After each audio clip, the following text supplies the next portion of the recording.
When the internet began, bulletin board services, or BBS, became the first online communities of the so-called information superhighway. Using their phone lines, people logged in from all over America to talk about sports, games, movies, and on one BBS in particular, share their ghost stories.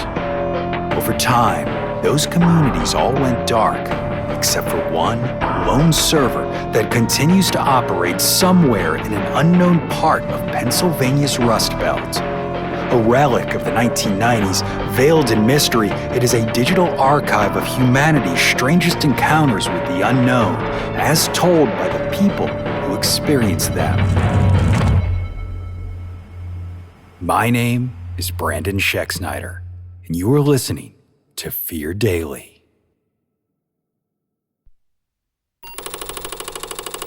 Subject: Bobby and the Monster. User: 68 Perryville Stew. Posted June 18th, 1996.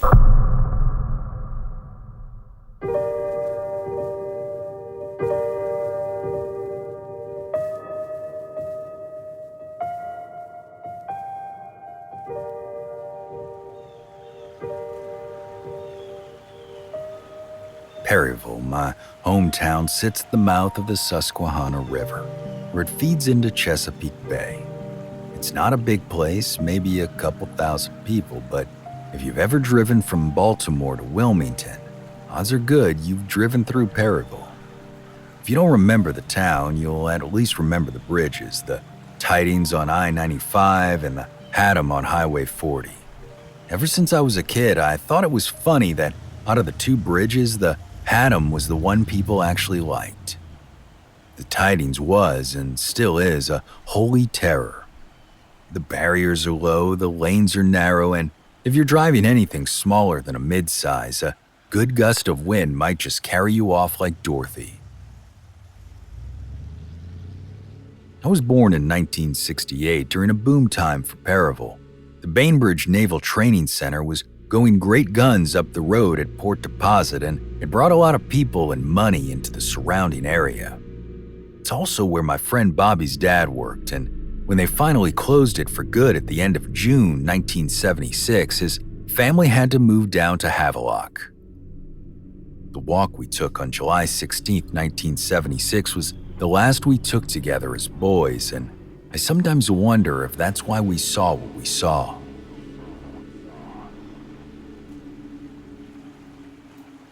Perryville is crisscrossed with train tracks, and during the summer, Bobby and I used to walk along them, throwing rocks, talking about the kinds of trains we'd see, and sometimes the girls in our class. We'd usually start by clambering up the embankment on Broad Street, then walking up the tracks underneath the Haddam and railway bridges. The Haddam Bridge is massive on any objective scale, but when you're a kid, walking underneath it, it looks like it spans from one side of heaven to the other, and it's hard to reconcile the fact you drive over it at least once a week. It seems as far away as the moon. The railway bridge is lower, and with its concrete pilings and rust-brown cover, it somehow feels older than everything else around it. When you passed underneath it, the noise always seemed to drop away. You could dimly hear from across the water machinery working at the quarry, but it was far off and diffuse, mixed with the gentle rusk of the Susky. On that day in July, just a week before Bobby's family moved, we were walking along the tracks, both trying to avoid the inevitable. Havelock was only 8 hours away from Perryville, but when you're young, especially back then, it may as well have been on the moon. You feel things more acutely as a child, and the knowledge that my friend was going away for good ached inside me as much as when my grandma Opal died. It was a beautiful summer day. We'd had a little rain in the morning, but by noon the sky was clear and we were passing underneath the railway bridge. Because it got so much quieter after that, we always called that part of the track the portal. We would pretend everything past that point was an adventure, where around every corner waited monsters and bandits and all manner of what have you. On that day, at least, we turned out to be right. We made it all the way up the end of Frenchtown Road where the water treatment plant is now, before the subject of Bobby's impending move came up between us. A big freight train was bearing down on us, so we moved through the trees to the river's edge as it passed. Have you ever sat next to one of those land dragons as it goes by? The earth moves like God himself is on the prowl. So Bobby and I sat there, the ground shaking and the squeal of the boxcars behind us, looking out across the water.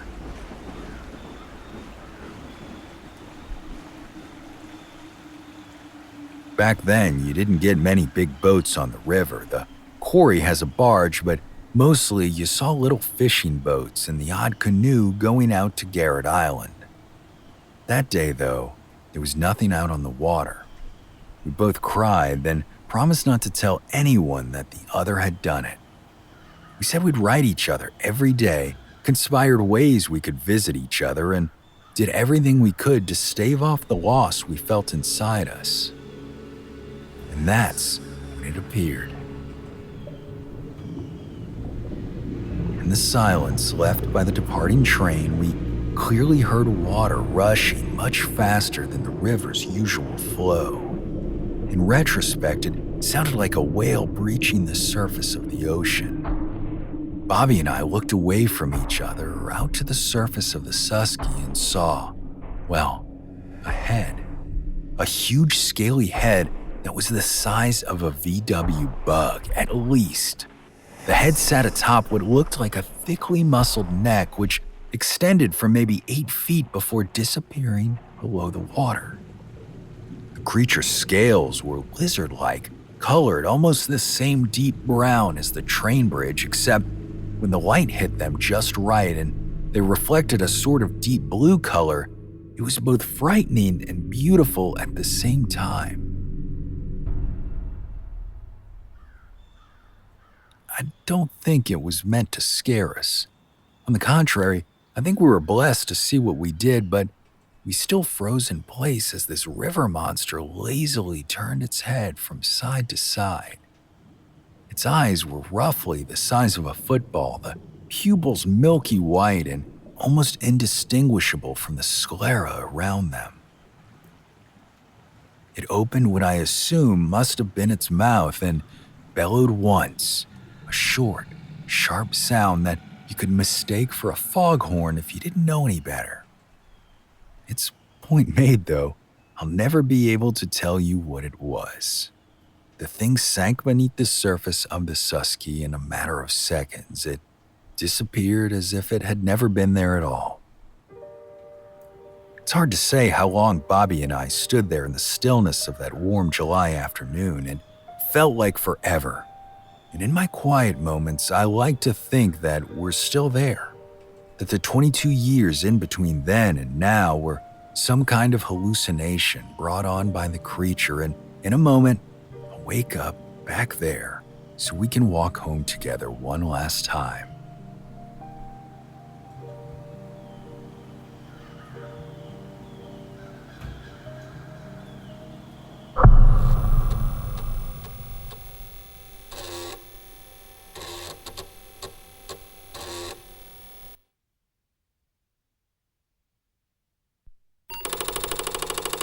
Subject, Substation.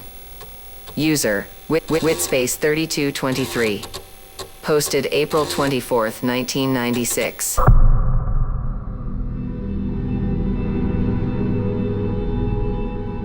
If you've never had someone you care about go missing, it's hard to fully communicate what it does to your life.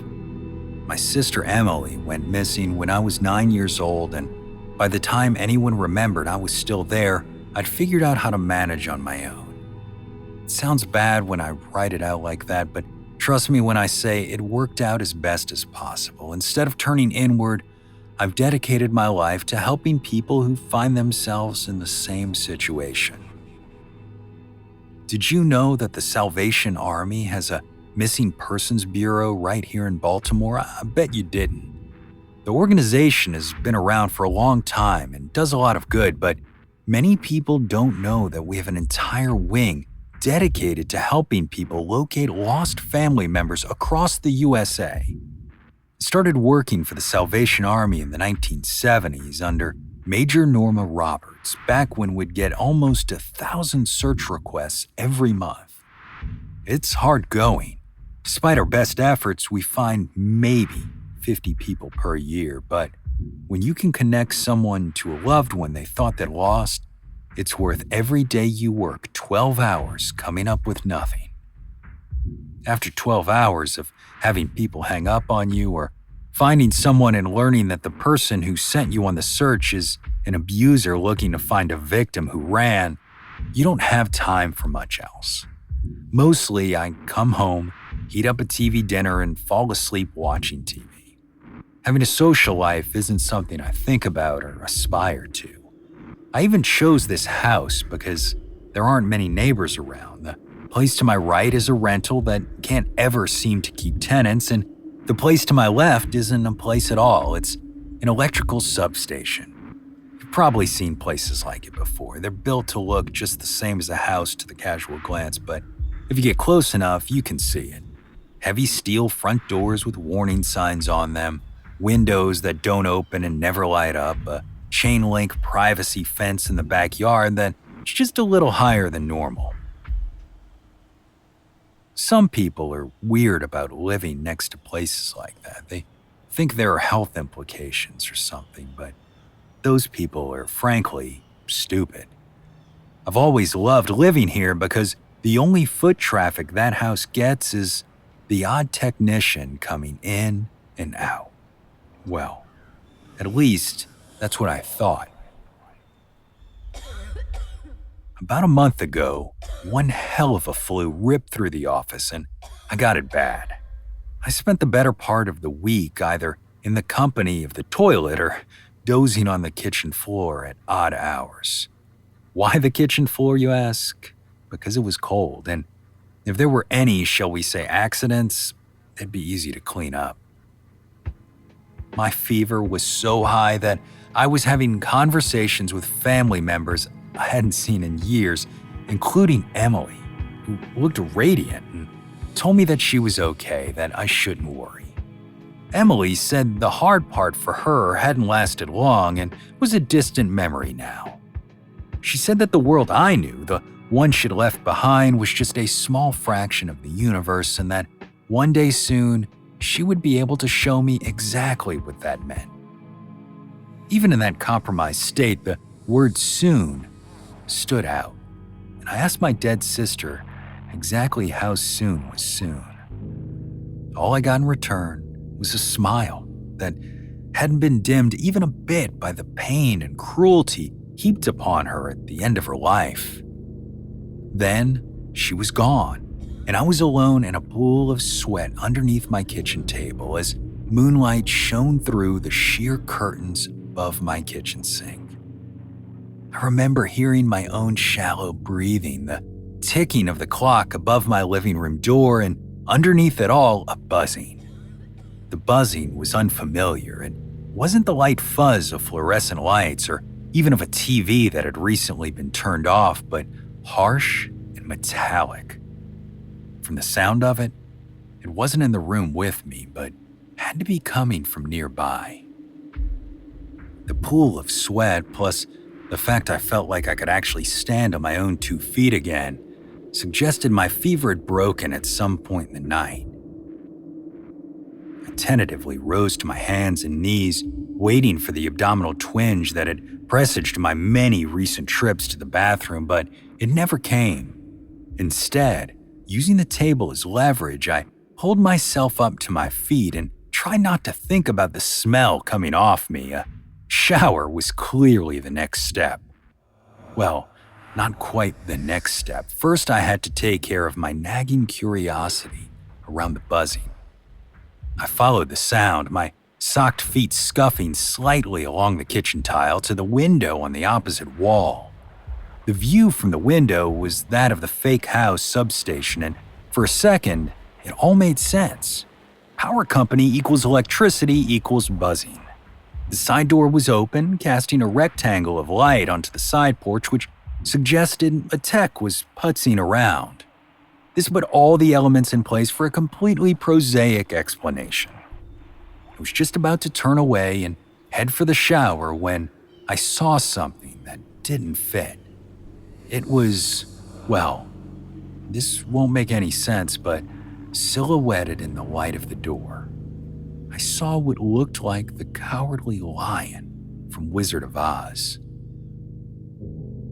For a second, I thought I was still hallucinating because I'd always associated Oz with Emily. When I was 6, Dad took us to see it at the Parkway Theater, and the flying monkeys had scared the hell out of me. I remember Em taking my hand and soothing me, telling me that the monkeys weren't real, that it was just an actor in a suit. She always seemed to know so much back then, more than me at any rate. As the strange shadow moved out of the doorway beyond where I could see it, it seemed as though gaps opened in the night. I couldn't actually see them, but it was like the air itself separated, and every single particle in the universe was vibrating. It felt like everything was possible, like time and space were things I could cross with a thought. I had a wild thought, a certainty really, that matinee of Oz was still happening, and if I got to the Parkway in time, Emily, Dad, and I would still be there. Or if I crossed the lightless section of yard between me and that open doorway, I could walk through it and into that endless universe she'd been talking about.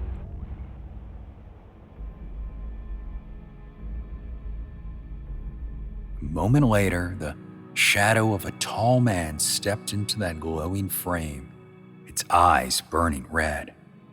I heard Emily's voice softly whisper my name in my right ear, and then passed out.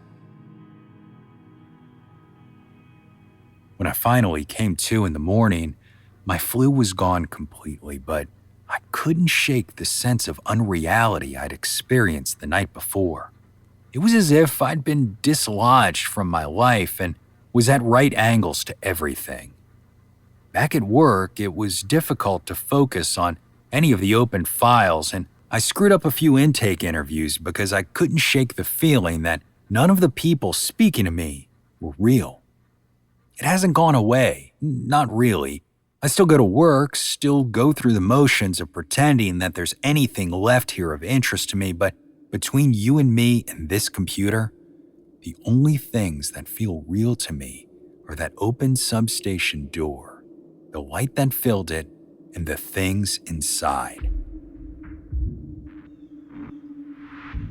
Every minute I'm not at that office, I watch the substation. So far, it's only been workmen coming and going, but there's something else happening, I know it. The gaps are beginning to open again, and through them, I can feel the outlines of things, like shapes under black velvet. I see the past that was and the past that wasn't. The futures that will never be. I see you, yes, you. You're reading this, but not reading it at the same time. I don't understand it yet, but I will. The tide that washed out on that feverish night is coming back in, and this time I'm going with it, through the substation door and into whatever is on the other side.